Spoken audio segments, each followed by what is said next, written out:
여러분, 회개가 무엇이라고 생각하나요? 보통 우리는 회개라고 하면 내가 지은 죄를 떠올리면서 후회하고 잘못했다고 고백하는 것을 생각합니다. 눈물을 흘리면서 하나님께 용서를 구하는 모습을 생각합니다. 그런데 성경이 말하는 회개는 우리가 생각하는 것과 조금 다릅니다.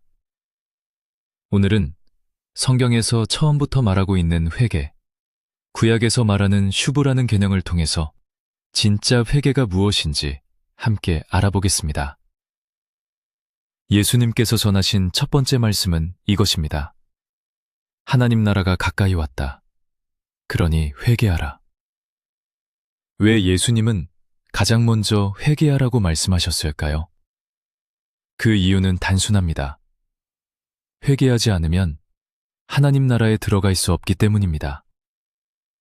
회개는 선택이 아니라 하나님 나라에 들어가기 위한 가장 첫 번째 조건입니다. 이것을 이해하기 위해 한 가지 상황을 생각해 봅시다. 아프가니스탄에서 미국이 철수하고 탈레반 정권이 서게 될 때입니다. 그동안 한국 대사관과 병원에서 일하던 현지인들을 구조하기 위해서 한국의 군인들이 구출작전을 하였습니다.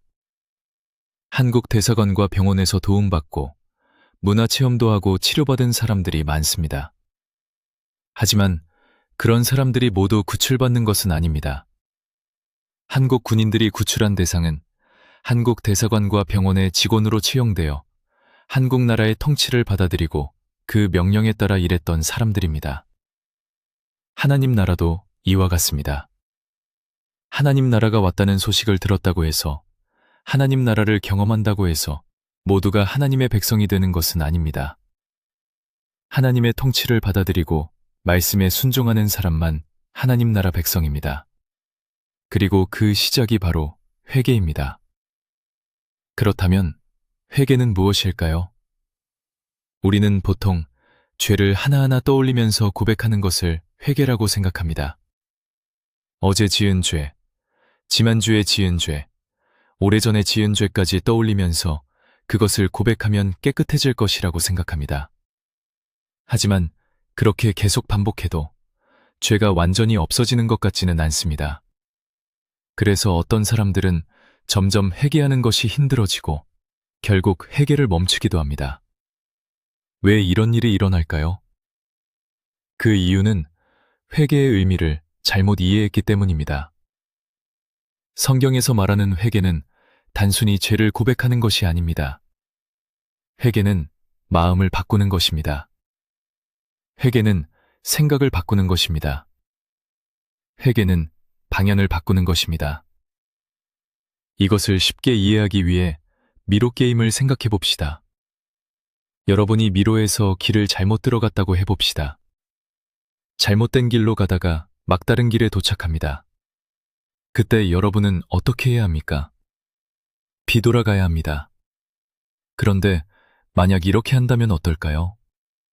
아, 내가 길을 잘못 들었네 라고 말만 하고 계속 그 방향으로 가려고 한다면 어떻게 될까요? 결국 계속 막힌 길 안에 갇히게 됩니다. 이것은 회개가 아닙니다. 진짜 회개는 방향을 바꾸는 것입니다. 성경은 이 회개를 구약에서 슈브라는 단어로 설명합니다. 슈브는 돌아서다, 되돌아가다라는 뜻입니다. 즉, 지금 가던 방향을 멈추고 완전히 반대 방향으로 돌아서는 것을 의미합니다. 그렇다면 우리는 어디에서 돌아서야 할까요? 성경은 모든 죄에서 돌아서라고 말합니다. 그런데 여기서 말하는 죄는 우리가 생각하는 단순한 잘못이나 실수가 아닙니다. 구약에서 이 죄를 가리키는 중요한 단어가 하나 있습니다. 그 단어가 히브리어로 페샤입니다. 이 페서라는 단어의 뜻은 단순한 실수나 사회적 윤리적 범죄가 아닙니다. 이 단어의 핵심 의미는 반역입니다. 반역은 무엇입니까? 왕을 밀어내고 내가 왕이 되는 것입니다. 이 개념을 조금 더 쉽게 생각해 봅시다. 어떤 나라에서 왕이 있는데 누군가가 그 왕을 몰아내고 스스로 왕이 되었다면 그것이 바로 반역입니다. 반역은 성공하면 혁명이라고 부를 수도 있지만 본질은 동일합니다. 원래 주인을 밀어내고 내가 주인이 된 것입니다. 성경은 바로 이 상태를 죄라고 말합니다. 하나님이 우리의 주인이신데 우리가 스스로 주인이 되어 살아가는 상태, 이것이 바로 패좌, 즉 반역죄입니다. 구약 성경에서 말씀하는 모든 죄에서 돌아서라는 말씀은 모든 반역에서 돌아서라는 명령입니다. 우리의 삶을 한번 돌아봅시다. 우리는 하루를 살아가면서 무엇을 기준으로 결정합니까? 하나님의 말씀입니까? 아니면 내 생각입니까? 대부분의 경우 우리는 내 생각대로 결정하고 살아갑니다. 내가 생각하기에 옳게 생각하고 그것을 선택하여 살아간다면 최선의 삶이라고 생각합니다. 이 모습이 바로 내가 왕이 된 상태입니다. 집에서도 비슷한 상황을 생각할 수 있습니다. 부모님이 집의 주인인데 자녀가 이 집은 내 거야 라고 하면서 모든 것을 자기 마음대로 한다면 그것은 단순한 행동 문제가 아니라 질서의 붕괴입니다. 마찬가지로 하나님이 주인이신데 내가 내 인생을 마음대로 결정하고 살아간다면 그것이 바로 반역입니다. 그래서 하나님은 말씀하십니다. 슈브, 돌아서라.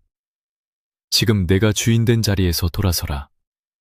그리고 하나님이 주인이 되시는 자리로 돌아오라. 이것이 바로 회개입니다.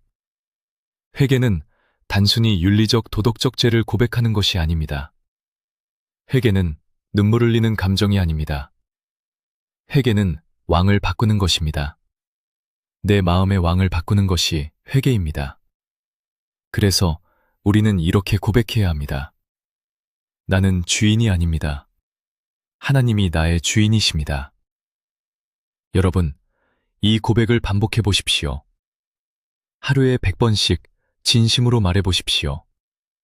처음에는 아무 느낌이 없을 것입니다.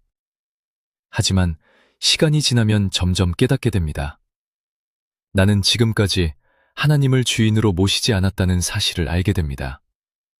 나는 늘 내 생각대로 결정하고 내 기준대로 살아왔다는 것을 알게 됩니다. 이 깨달음이 시작될 때 비로소 진짜 회개가 시작됩니다. 그때부터 하나님을 주인으로 모시고 싶은 마음이 생기기 시작합니다. 회개는 감정이 아닙니다. 회개는 단순한 행동 변화도 아닙니다. 회개는 방향을 바꾸는 것입니다. 여러분의 삶의 주인은 누구입니까? 여러분 자신입니까? 아니면 하나님입니까? 다음 영상에서는 어떻게 회개할 수 있는지 자세히 살펴보도록 할게요. 다음 영상에서 봐요.